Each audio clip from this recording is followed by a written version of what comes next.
Il y a quasiment une deuxième grotte qui s'est formée là-bas. Il y a beaucoup À gauche, ouais, là. qui est beaucoup marqué ce matin. Non, du bruit, il y en a eu quand même. Ah ouais. Ouais.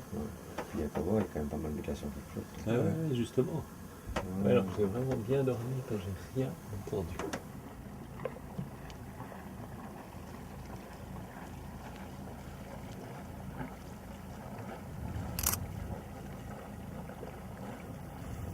Ouais, j'ai beaucoup rêvé de venir dans des endroits comme ça.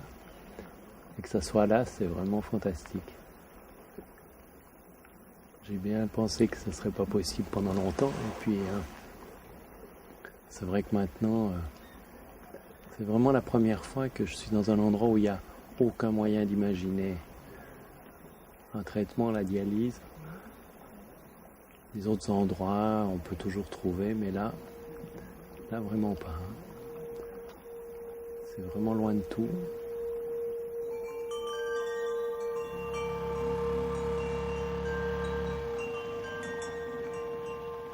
C'est vraiment des moments très forts pour moi, très intenses. Je profite seconde par seconde de ce paysage, de ces glaciers, de cette immensité. Je ne m'étais pas rendu compte que c'était aussi immense que ça. Ouais, tout ça grâce à André, mon frère, qui, dès le début de ma maladie, m'a offert de me donner son rein.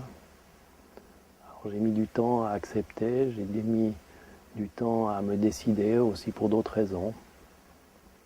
Mais finalement, il y a 3 ans, on a fait le pas ensemble et j'ai toujours eu un rapport très étroit avec André. Et c'est quelque chose qui m'a offert. Et c'est vrai que c'était aussi, malgré toutes les difficultés, mes soucis pour lui, pour sa famille, m'ont retenu longtemps. Puis, par rapport à un tel cadeau, ça me semblait évident qu'il fallait qu'on aille ensemble. Et ça a été un grand moment pour moi. Je pense aussi pour André. Pour moi, ça a toujours été, ça se résolvait avec un principe simple. J'ai 2 reins, il en a 0, j'en ai besoin d'1, j'en ai pas besoin de 2, et point. Il n'y a pas eu de don, il n'y a pas du tout de sacrifice. J'aime pas du tout cette notion. Quand les gens apprenaient ce qu'on avait fait, oh mais c'est incroyable, comment c'est possible? Ça n'a rien d'incroyable, c'est quelque chose d'extrêmement simple.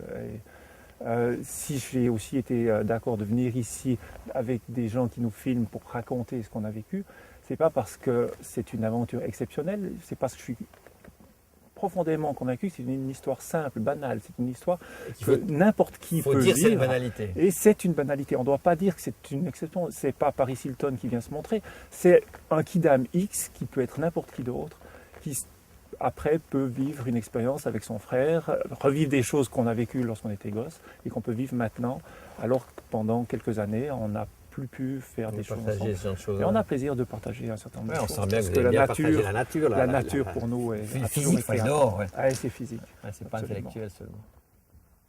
Je te sors le filtre. Ouais, si. Volontiers.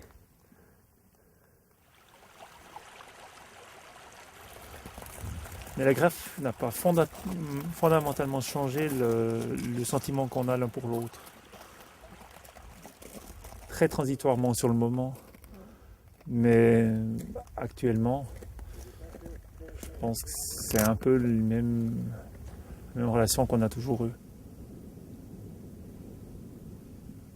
C'est une sensation que je retrouve, tu vois, le craquement, ce blanc bleuté. D'un coup, je me suis dit, mais ouais. Craquement sous le pied. Ouais. Tiens, c'était comme ça. Et maintenant, c'est comme ça. C'est génial.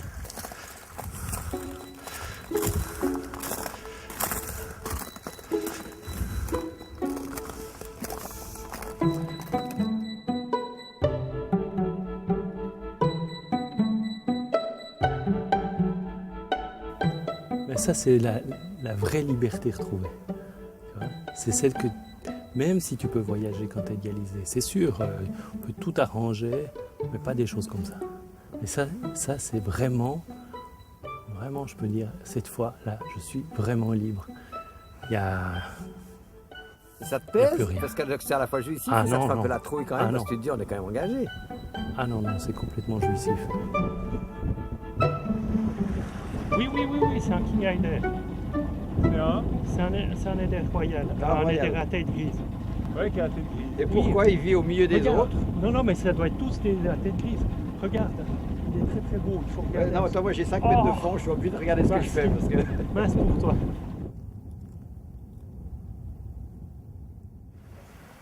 Je passe une bonne partie de mon temps libre à faire de l'ornithologie chez nous en Suisse, et puis j'essaye de me déplacer maintenant, ce que je pouvais bien sûr pas avant, un peu partout en Europe pour l'instant, pour voir un peu des oiseaux, voir les mammifères aussi, comme les morses qu'on a vu aujourd'hui, quelque chose que je n'avais jamais pensé pouvoir voir. J'avais pas vraiment imaginé que ça serait possible que je puisse une fois monter ici.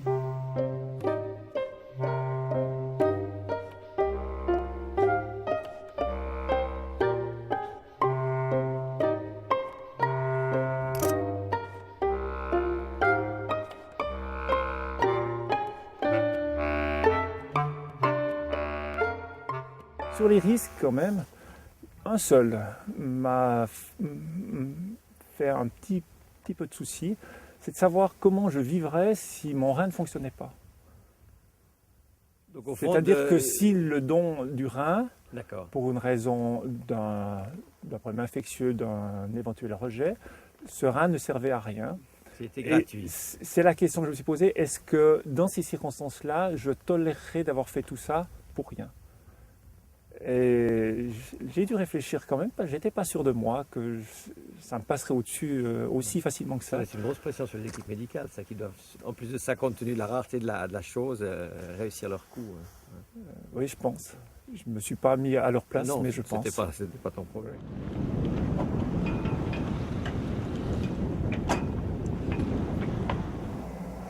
C'était magnifique, hein, Ce nuage. ces nuages. Ça, si, je l'aime bien aussi, parce qu'on dirait qu'il a dans les cheveux les mêmes Ouais. nuages que sur la montagne.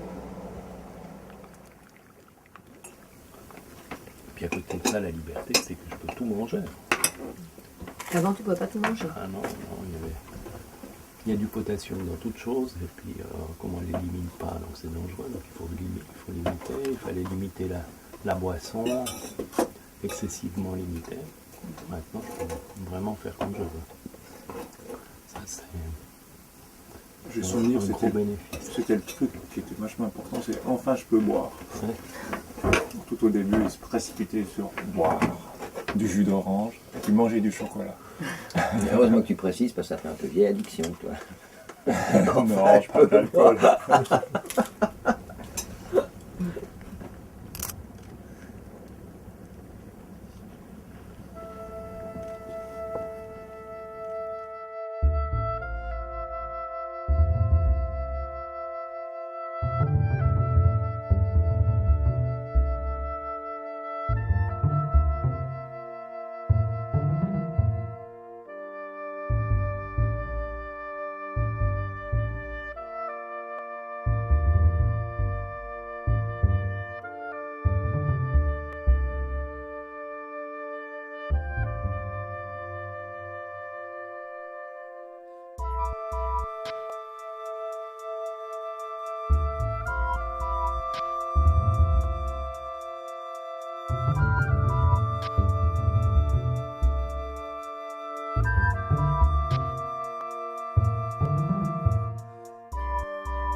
C'est vrai que, comme je dirais que Chamad est avant tout une aventure humaine, s'il y a vraiment une chose qui me marque aujourd'hui, plus que l'aventure pure dans le Grand Nord, c'est l'aventure humaine. C'est une rencontre incroyable, ce que m'apportent les différents contacts qu'on a eus ensemble avec Yvan, avec André ou avec d'autres greffés comme Elena, comme Sandra qui était l'année dernière.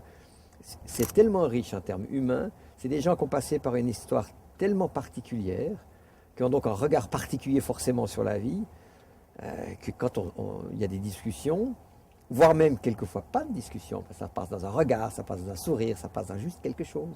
Ces moments-là sont absolument uniques. Et si on souhaite partager, moi c'est les plus beaux moments de partage.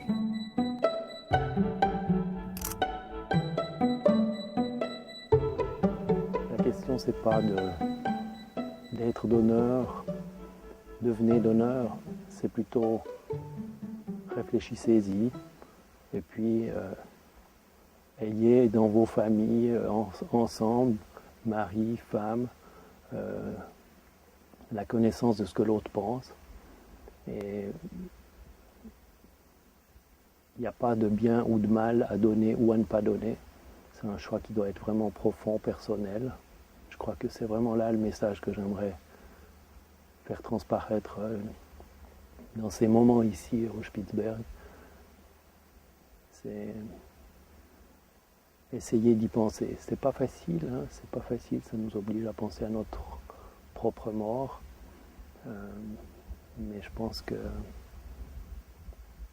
de savoir ce que l'autre avec qui on vit, ceux avec qui on partage le plus clair de notre temps, pense de ça, pense du don d'organes. C'est quelque chose qui est extrêmement important.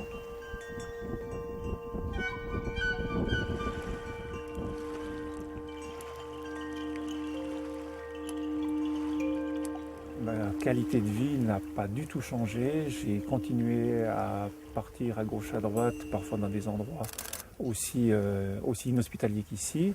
Tu fais pas plus Parfois attention seul, qu'avant. je ne fais pas attention. On devrait faire attention sur des médicaments qu'on prend qui sont éventuellement toxiques pour les reins. Mais j'oublie complètement. J'ai plus du tout la sensation d'en avoir plus qu'un. C'est aussi une question qu'on m'a souvent posée.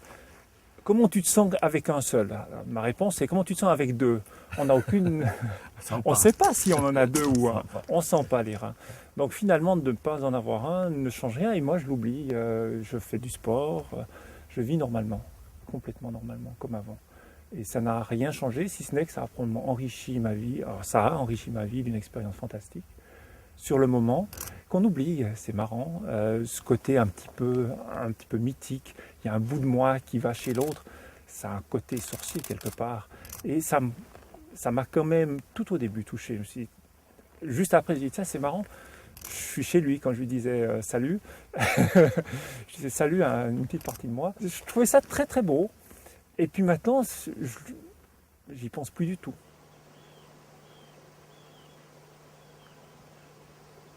Notre premier voyage en Écosse sur Chamad, ça m'a permis de revisiter toute ma période de maladie, de dialyse. Quand on est dedans, on essaye d'aller de l'avant, continuer, foncer. Et puis là, ça m'a permis de prendre du recul. Et ce recul, j'ai pu le prendre parce que je partageais avec d'autres greffés et puis avec Marc, qui avec beaucoup de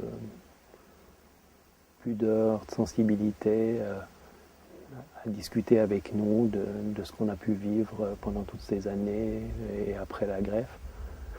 Et c'est ça qui m'a convaincu aussi de revenir. Moi, ce qui vraiment aujourd'hui me touche chaque fois, c'est quand effectivement je mesure tout d'un coup dans les yeux d'André, dans les yeux d'Yvan, à quel point c'est un pays incroyable, fantastique, qui vivent quelque chose. C'est une vraie aventure, non pas au sens du danger, mais une vraie aventure. On ne sait pas ce qui sera fait demain. Tous les jours, ça change. On dit qu'on veut faire ça, le vent nous l'empêche. Ou tout d'un coup, on s'attend du mauvais temps, il fait beau, parce que tout change très vite. Moi, ces petits moments où chaque fois, tac, les yeux s'allument, c'est chaque fois gagné.